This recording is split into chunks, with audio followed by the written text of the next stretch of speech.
So at the beginning of 2020, McDonald's, they had been, the previous year, 19, they went through a renovation.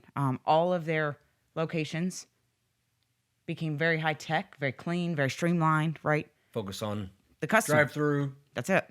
Apps. Well, nobody noticed. So they're like scratching their head, like, people should be talking about this. We really wanted to take McDonald's to the next level, tech, all that good stuff.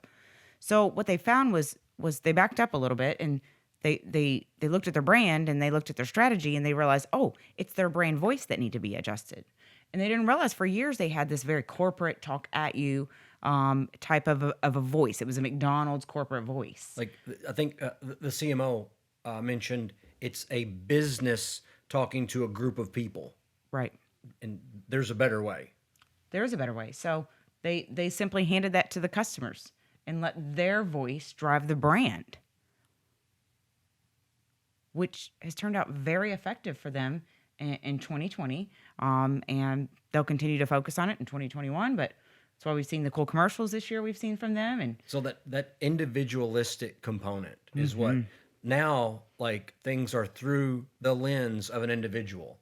So one of the great campaigns they have out now, you see like a tray, and it's what an individual eats. Like, and they even got funny. It was like they said like Hamburglar. yeah, Hamburglar, tons of burgers, right? And then they go, I just saw one this morning that was Elf, Christmas one. Yeah. And it's like 3 pancakes and then just tons of packages of syrup everywhere. So, but where that's kind of fun, they actually are taking people's favorites and putting them out there as like, here's how individualistic that we are, and how our brand and message is. So it's been a giant hit. It's winning, and it's going to be interesting to watch.